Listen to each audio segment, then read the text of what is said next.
आप देख रहे हैं इंडिया 360। मैं हूं पद्मजा जोशी। आज दोपहर से रुक रुक कर हो रही बारिश से दिल्ली एनसीआर वालों पर फिर मुसीबत टूट पड़ी है। जो लोग इस वक्त सड़कों पर हैं उन्हें जबरदस्त जाम से जूझना पड़ रहा है। नॉर्थ ईस्ट दिल्ली के सीलमपुर, शास्त्री पार्क, लोहे का पुल, भजनपुरा, दुर्गापुरी में लंबा जाम लगा हुआ है। पूर्वी दिल्ली के जगतपुरी, प्रीत विहार, लक्ष्मी नगर, विनोद नगर में भी जाम है। दिल्ली, नोएडा, गाजियाबाद को जोड़ने वाले NH24 पर भी गाड़ियों की लंबी कतारें लगी हुई हैं। बारिश की वजह से कुछ जगहों पर पानी जमा होने से ये जाम लगा है।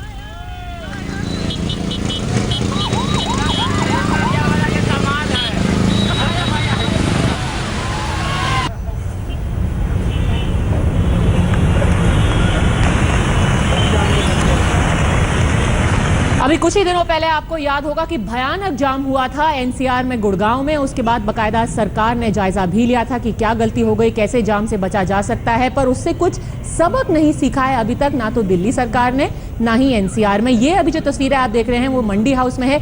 जगह जगह पर सबसे दुख की बात है कि एम्बुलेंस भी फंसी हुई है ट्रैफिक जैम में, पर कोई जगह ही नहीं है उसके निकलने के लिए। और ये तस्वीरें आप देख रहे हैं गुड़गांव की। एक बार फिर से वही हालात हो गए हैं। स्थिति का जायजा लिया था मनोहर लाल खट्टर ने, आपको याद होगा, पर वो भी एक हेलीकॉप्टर से। नतीजा ये कि बस कुछ ही दिनों बाद एक बार फिर से बारिश हुई एनसीआर में और फिर से वही तस्वीरें आपको देखने को मिल रही हैं। एक एम्बुलेंस कई मिनटों तक इस जाम में फंसी रही, आखिरकार जाके थोड़ा आगे निकलने का उसे मौका मिला। पर ये अलग अलग तस्वीरें आ रही हैं मंडी हाउस से, गुड़गांव से, गाजियाबाद से। हालात बिल्कुल एक ही जैसे हैं और बारिश भी हुई है पिछले कुछ ही घंटों में। हालत तो यह है कि कई जगह जो केंद्रीय दिल्ली है, साउथ दिल्ली है, वहां पर भी फ्लाईओवर तक के ऊपर जगह जगह पर जल जमाव हो गया है।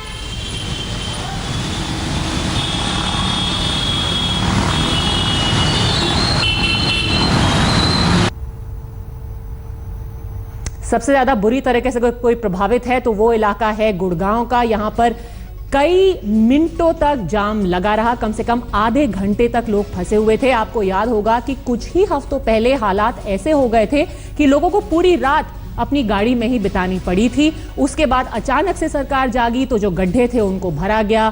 कैसे जल जमाव ना हो उसकी बातें की गई, पर अगर जमीन पर कुछ बदला है ये आप खुद ही इन तस्वीरों से देख सकते हैं। अब बात करते हैं आरएसएस की, जिसका गणवेश बदल गया है। जी हां, हम आपको हाफ पैंट पहनते थे आरएसएस कार्यकर्ता, अब वो कैसे दिखेंगे ये थोड़ी देर में दिखाएंगे। संघ अब अपने यूनिफॉर्म में खाकी हाफ पैंट की जगह भूरे रंग की फुल पैंट का इस्तेमाल करेगा। नागपुर में इस फुल पैंट की बिक्री भी शुरू हो गई है और आने वाली विजयदशमी पर संघ के कार्यकर्ता इस फुल पैंट को गणवेश में शामिल कर लेंगे। बदल गई आरएसएस की यूनिफॉर्म,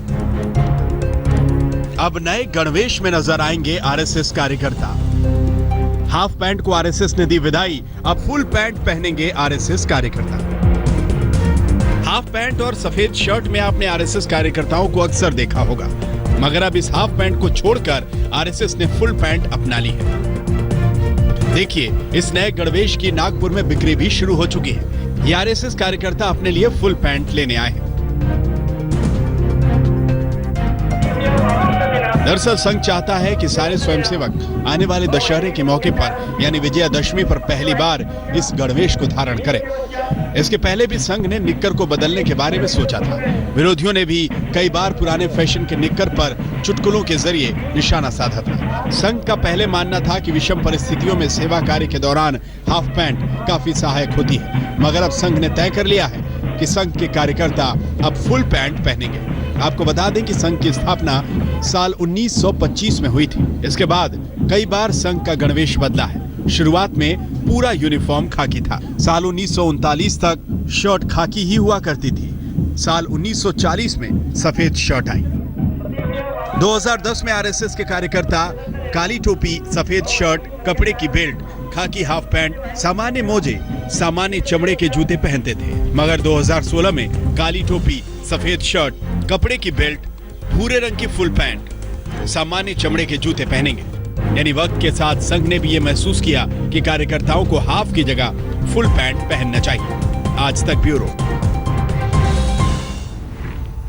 बीजेपी के दलित चेहरे उदित राज ने भारतीय खिलाड़ियों को भविष्य में मेडल जीतने का एक नया मंत्र दिया है। उदित राज यूसेन बोल्ट की मिसाल उन्होंने आज दी और कहा कि बोल्ट ने 9 गोल्ड जीते, इसका राज ये है कि वो बीफ खाते हैं। अब उनके इस ट्वीट पर जमकर जाहिर बहस शुरू हो गई है।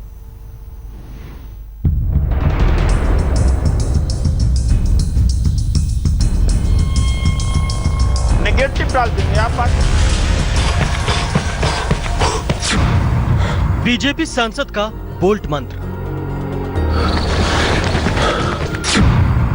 बीफ खाओ गोल्ड लाओ। खिलाड़ियों पर कसा तंज। यह है बीजेपी सांसद उदित राज का ओलंपिक ज्ञान। वो गोल्ड मेडल जीतने का मंत्र दे रहे हैं, हुसैन बोल्ट मंत्र, बीफ खाने का मंत्र। मिसाल तो देखिए। जमैका के हुसैन बोल्ट गरीब थे, उनके ट्रेनर ने उन्हें बीफ खाने की सलाह दी और बोल्ट ने ओलंपिक में 9 गोल्ड मेडल जीत लिए। 9 ओलंपिक गोल्ड मेडल जीतने वाले जमैका के हुसैन बोल्ट का हवाला देकर बता रहे हैं कि कैसे हुसैन बोल्ट के ट्रेनर से उन्हें बीफ खाने की सलाह दी गई और फिर वो गोल्ड मेडल जीतते चले गए। तो क्या माना जाए, ओलंपिक मेडल के लिए बीफ खाना जरूरी है? क्या भारत के मेडल वीरों ने बिना बीफ के कमाल नहीं दिखाया? हॉकी में तो भारत ने 8 ओलंपिक गोल्ड मेडल जीते हैं। हैरानी तो यह है कि ट्वीट पर सफाई देते हुए सांसद महोदय और भी बेतुकी बातें करने लगे। उन्होंने कहा कि बोल्ट विषम परिस्थितियों में पला बढ़ा और सुविधाओं के बिना सिर्फ विनर भावना से गोल्ड पर गोल्ड बटोरते रहे। हुसैन बोल्ट गरीब थे और सरकमस्टांसेस पक्ष में नहीं थे, तो उनके टीचर ने कहा कि कोई बात नहीं है, गरीबी आड़े नहीं आएगी, दोनों वक्त बीफ खाओ। कि जो हमारे खिलाड़ी हमेशा ये कहते हैं कि सुविधाओं का अभाव है और सरकार सपोर्ट नहीं करती है, तो इससे एक मैसेज लें कि विनर स्पिरिट पैदा करें और सरकमस्टांसेस को हमेशा दोषी न दें।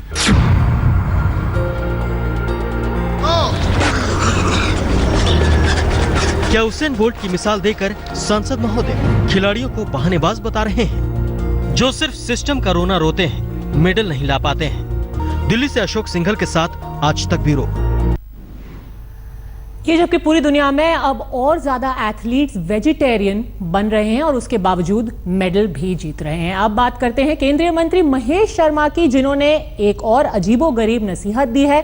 पर्यटन मंत्री महेश शर्मा ने विदेशी सैलानियों को भारतीय संस्कृति का न सिर्फ पाठ पढ़ाया, बल्कि यहां तक बोल गए कि विदेशी सैलानी ना स्कर्ट पहने, ना देर रात बाहर निकले। हालांकि बयान के बाद हंगामा मचा तो उन्होंने जल्दी ही अपनी बात से मुकरते हुए वो नजर भी आए। क्या करें और क्या ना करें, जैसे छोटी छोटी बातें हमने बताया कि भाई आप छोटी जगहों पर रात के टाइम अकेले ना निकलें, स्कर्ट्स पे ना पहने। किसी पर्यटन मंत्री के मुंह से पर्यटन का ऐसा प्रचार कभी सुना है आपने, जिसमें पर्यटन मंत्री की सोच स्कर्ट से भी छोटी नजर आई? महेश शर्मा संभवतः देश के पहले पर्यटन राज्य मंत्री हैं जो विदेशी सैलानियों को बता रहे हैं कि रात में बाहर ना निकलें, स्कर्ट ना पहने। हैरानी है कि कानून व्यवस्था सुधारने के बजाय सैलानियों को मंत्री जी ऐसी नसीहत दे रहे हैं और उम्मीद कर रहे हैं कि देश में सैलानियों की संख्या बढ़ जाए। पर्यटकों को जब वो एयरपोर्ट पर आते हैं, उनको एक वेलकम किट दी जा रही है, एक कार्ड है उसमें जिसमें डूज एंड डोंट्स, क्या करें और क्या ना करें, जैसे छोटी छोटी बातें हमने बताया कि भाई आप छोटी जगहों पर रात के टाइम अकेले ना निकलें, स्कर्ट्स पे ना पहने। दूसरा, उसमें हमने ये लिखा है कि भारत एक सांस्कृतिक देश है जहां आपका मंदिरों का पहनावा, इस तरह के पहनावे अलग अलग है, कृपया उनके अनुसार अपना ड्रेस कोड रखें। ताज नगरी आगरा में जब मीडिया ने स्कर्ट वाले बयान की ओर मंत्री जी का ध्यान दिलाया तो मंत्री जी तुरंत मुकर गए। बयान संगीन था, लिहाजा मंत्री जी ने खुद को सही साबित करने के लिए आगरा से दिल्ली पहुंचकर एक नई तरकीब निकाली। कभी भी आप किसी धार्मिक स्थल पर जाएं, जैसे कुछ हमारे गुरुद्वारों में हम जाते हैं तो सर ढक कर जाते हैं, कुछ मंदिरों में हम जाते हैं तो जूता उतार कर जाते हैं। इसी तरह की व्यवस्था के अंदर हमने ये कहा कि जब भी किसी धार्मिक सामाजिक स्थल पर जाएं तो वहां के ट्रेडिशंस को विदेशी पर्यटकों से भी प्रार्थना है, एडवाइजरी नहीं, प्रार्थना है कि वो उसे फॉलो करें। सब तरह के बयान देने के बाद महेश शर्मा ने याद दिलाया कि वो भी 2 बेटियों के पिता हैं। बेटियों के बारे में वो गलत बयानी कैसे कर सकते हैं? निर्भया कांड के बाद भी कई देशों ने भारत जाने को लेकर अपने नागरिकों के लिए एडवाइजरी जारी की थी, जिसमें कहा गया था कि वो देर रात बाहर न निकलें, दूर दराज के इलाकों में न जाएं। तब सरकार ने बार बार ये भरोसा दिलाने की कोशिश की थी कि भारत में विदेशी सैलानी महफूज महसूस करें। भारत में लोकतंत्र है, यहाँ कानून का शासन है। आगरा से अरविंद शर्मा के साथ आज तक ब्यूरो। अब जब नेताओं की अजीबोगरीब बातों का जिक्र हो रहा है तो आजम खान का भी नाम आएगा उसमें। बुलंदशहर रेप कांड पर ऊट-पटांग बयान के लिए सुप्रीम कोर्ट ने अब आजम खान और यूपी सरकार को नोटिस भेज दिया है। कोर्ट ने उनसे 4 सवाल पूछे हैं और ये जानना चाहा है कि क्या ऐसे ऊल जलूल बयानों से पीड़ितों का जांच और न्यायिक प्रक्रिया के प्रति अविश्वास पैदा नहीं होता। यूपी सरकार के मंत्री आजम खान ने बुलंदशहर बलात्कार की बर्बर घटना में राजनीतिक साजिश देखी थी। तब राजनीतिक तौर पर उनकी काफी लानत मलामत हुई थी।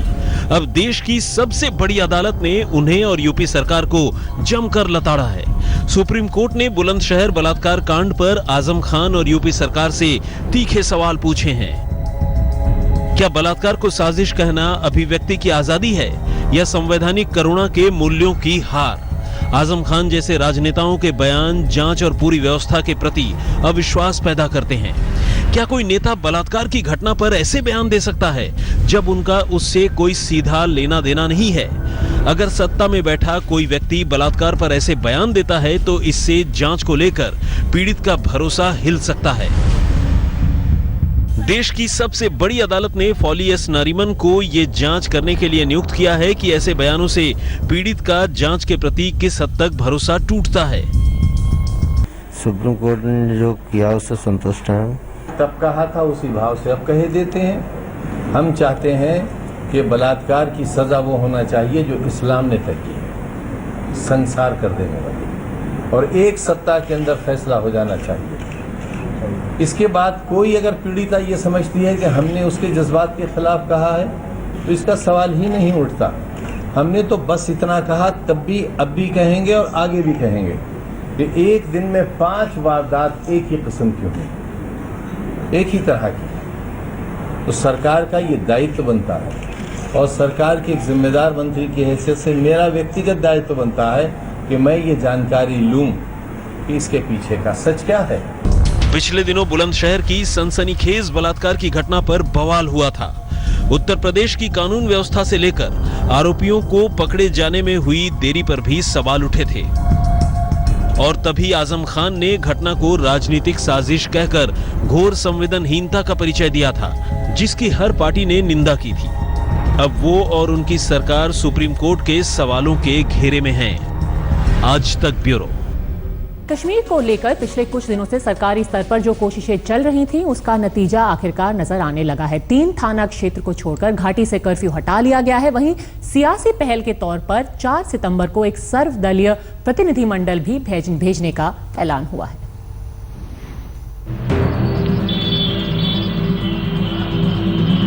श्रीनगर की सड़कों पर ऐसी तस्वीर 51 दिनों बाद दिखी है। लोग नजर आ रहे हैं, गाड़ियों की आवाजाही दिख रही है, हालांकि दुकानें अभी भी बंद पड़ी हैं। पुलवामा, एमआरगंज और नौहट्टा थाना क्षेत्र को छोड़कर घाटी के सभी इलाकों से कर्फ्यू हटा लिया गया। गौरतलब है कि हिजबुल आतंकी बुरहान वानी के एनकाउंटर के बाद 9 जुलाई को घाटी में कर्फ्यू लगा दिया गया था। पीएम नरेंद्र मोदी की अगुवाई में कश्मीर के हालात को पटरी पर लाने की जो कवायद शुरू हुई है, कर्फ्यू हटाए जाने को इसी की कड़ी के रूप में देखा जा रहा है। राजधानी में अपराधी किस कदर बेखौफ हैं, उसकी एक दर्दनाक तस्वीर फिर सामने आई है। दिल्ली में एक लड़की को 8 से 10 लोगों ने सिर्फ इसलिए जिंदा जला दिया क्योंकि उसने एक आरोपी से शादी करने से इनकार कर दिया था। इतना ही नहीं, छेड़खानी का विरोध करने पर बदमाशों ने घर में घुसकर पूरे परिवार को भी बेरहमी से पीटा।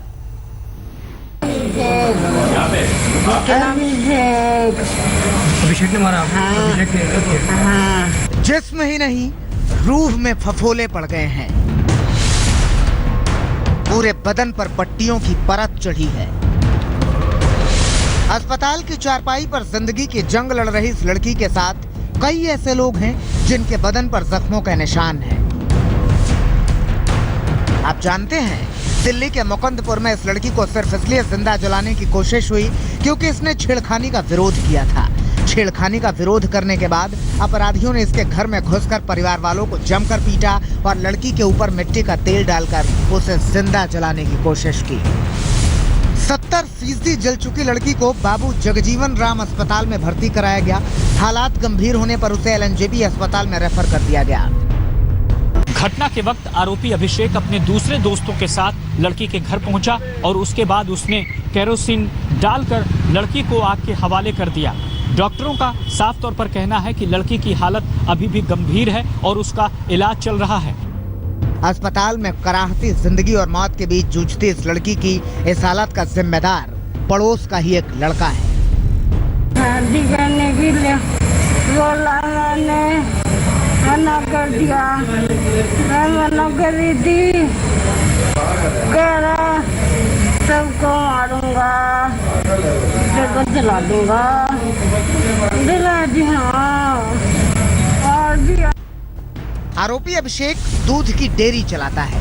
अभिषेक लड़की से आते जाते छेड़खानी करता था और उस पर शादी के लिए दबाव बना रहा था।